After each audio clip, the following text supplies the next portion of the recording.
12 kabanata. 6 na araw bago sumapit ang Paskwa, si Jesus ay dumating sa Betania, sa bayan ni Lazaro na kaniyang muling binuhay.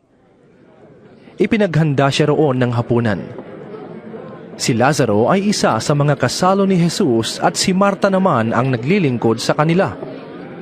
Kumuha si Maria ng mamahaling pabango, isang bote ng dalisay na nardo, at ibinuhos sa mga paa ni Jesus. Pagkatapos, pinunasan niya ito ng kaniyang buhok. Humalimuyak sa buong bahay ang pabango. Ito'y pinuna ni Judas Iscariote, isa sa mga alagad ni Jesus at siya ring magkakanulo sa kaniya. Sinabi niya, "Bakit hindi na lamang ipinagbili ang pabango at ibinigay sa mga dukha ang pinagbilhan? Maaring umabot sa 300 salaping pilak ang halaga ng pabangong yan." Sinabi iyon ni Judas hindi dahil sa siya'y may malasakit sa mga dukha, kundi dahil sa siya'y magnanakaw. Siya ang nag-iingat ng kanilang salapi at ninanakawan niya ito. Ngunit sinabi ni Jesus, "Pabayaan ninyo siya. Hayaan ninyong gawin niya ito bilang paghahanda para sa paglilibing sa akin. Habang panahoy kasama ninyo ang mga dukha, ngunit ako'y hindi ninyo laging makakasama." Nabalitaan ng maraming Hudyo na si Jesus ay nasa Betania, kaya't pumaroon sila. Hindi lamang dahil sa kaniya, kundi upang makita si Lazaro na kaniyang muling binuhay. Kaya't binalak ng mga punong pari ng mga Hudyo na ipapatay din si Lazaro, sapagkat dahil sa kanya'y maraming Hudyo ang humihiwalay na sa kanila at nananalig kay Jesus. Kinabukasan, nabalitaan ng maraming taong dumalo sa pista na si Jesus ay papunta sa Jerusalem. Kumuha sila ng mga palapa ng palmera, lumabas ng lungsod upang siya'y salubungin. "Hosanna! Purihin ang dumarating sa ngalan ng Panginoon! Purihin ang Hari ng Israel!" Sigaw nila. Nakakita si Jesus ng isang batang asno at sinakyan niya ito, gaya ng nasusulat. "Huwag kang matakot, lungsod ng Siyon. Masdan mo, dumarating na ang iyong hari, nakasakay sa isang bisirong asno." Hindi ito naunawaan noon ng kaniyang mga alagad. Ngunit matapos na si Jesus ay muling mabuhay, ay naalala nilang ganoon nga ang sinasabi sa kasulatan tungkol sa kaniya, at iyon nga ang nangyari. Ipinamamalita naman ng mga taong kasama ni Jesus ang ginawa niyang muling pagbuhay kay Lazaro. At iyon ang dahilan kaya siya sinalubong ng napakaraming tao. Nabalitaan nila ang himalang ginawa niya.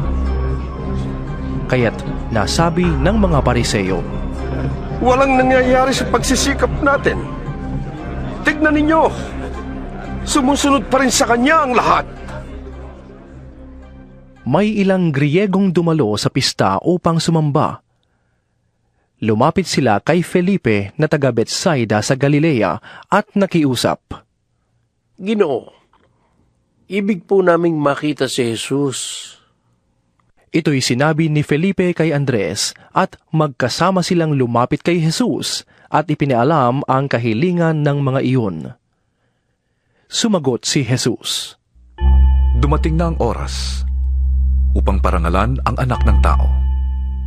Tandaan ninyo, kung hindi mahulog sa lupa ang butil ng trigo at mamatay, mananatili itong nag-iisa. Ngunit kung ito'y mamatay, ito'y mamumunga ng sagana. Ang taong labis na nagpapahalaga sa kanyang buhay ay siyang mawawalan nito. Ngunit ang taong nabubuot sa kanyang buhay sa daigdig na ito ay siyang magkakaroon ng buhay na walang hanggan.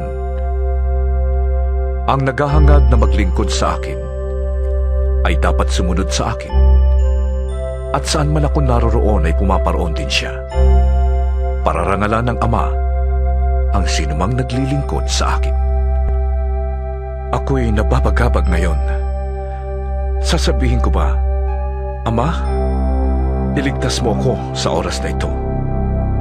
Hindi, sapagkat ito ang dahilan kung bakit ako naparito. Ama, parangalan mo ang iyong pangalan. Isang tinig mula sa langit ang nagsabi, Pinarangalan ko na ito at muli kong pararangalan. Narinig iyon ng mga taong naroon kaya't sinabi nila, Kumulog! sabi naman ng iba. Nagsalita sa kanyang isang anghel. Sinabi sa kanila ni Jesus, Ang tinig na yon ay ipinarinig para sa inyo at hindi para sa akin. Panahon na upang hatulan ang mundong ito. Itatapon na ngayon sa labas ang pinuno ng mundong ito. At kung ako'y maitaas na, ilalapit ko sa akin ang lahat ng tao. Sinabi niya ito upang ipahiwatig kung paano siya mamamatay. Sinagot siya ng mga tao, Sinasabi sa kautusan na ang Mesyas ay mananatili magpakailanman. Bakit mo sinasabing dapat maitaas ang anak ng tao? Sino ba ang anak ng tao? Sinabi ni Jesus sa kanila, Kaunting panahon na lamang ninyong makakasama ang ilaw. Lumakad kayo habang kasama pa ninyo ang ilaw, upang hindi kayo abuti ng dilim. Hindi alam ng lumalakad sa dilim kung saan siya pupunta. Sumampalataya kayo sa ilaw, habang kasama pa ninyo ang ilaw, upang kayo'y maging mga anak ng kaliwanagan. Pagkasabi nito, si Jesus ay umalis doon at hindi na nagpakita sa kanila. Kahit na nasaksihan nila ang maraming himalang ginawa niya, hindi pa rin sila nanalig sa kanya. Nangyari ito upang matupad ang sinabi ni Propeta Isaias. Panginoon, sino naniwala sa aming ipinahayag? Kanino mo'y pinakita ang iyong kapangyarihan? Hindi nga sila makapaniwala sapagkat tulad ng sinabi ni Isaias, Binulag ng Diyos ang kanilang mga mata at pinatigas ang kanilang mga puso upang sila'y hindi makakita, na makaunawa ang kanilang mga isip, baka pa sila'y manumbalik sa akin at sila'y pagalingin ko.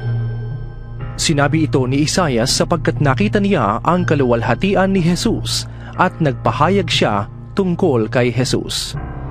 Gayunman, marami ring pinuno ng mga Hudyo ang nanalig sa kanya. Ngunit hindi nila maipahayag ito dahil sa takot sa mga Pariseo. Baka sila itiwalag sa sinagoga. Inibig pa nila ang kalugdan sila ng tao kaysa kalugdan sila ng Diyos. Malakas na sinabi ni Jesus, Ang nananalig sa akin ay hindi lamang sa akin nananalig, kundi pati sa nagsugo sa akin. At ang nakakita sa akin ay nakakita na rin sa nagsugo sa akin. Ako'y naparito bilang ilaw ng sanlibutan, upang ang manalig sa akin ay huwag manatili sa kadiliman. Hindi ako ang humahatol sa taong nakikinig ng aking salita, ngunit ayaw namang sumunod dito, sapagkat hindi ako naparito upang hatulan ang sanlibutan, kundi upang iligtas ito. May ibang hahatol sa mga ayaw tumanggap sa akin at sa aking mga salita. Ang salitang ipinahayag ko ang hahatol sa kanila sa huling araw, sapagkat hindi ako nagsalita ng mula sa sarili ko lamang. Ang Ama na nagsugo sa akin ang siyang nag-utos kung ano ang aking sasabihin at ipapahayag. At alam kong ang kanyang utos ay nagbibigay ng buhay na walang hanggan. Kaya't ang ipinasasabi ng Ama, ang siya kong ipinapahayag.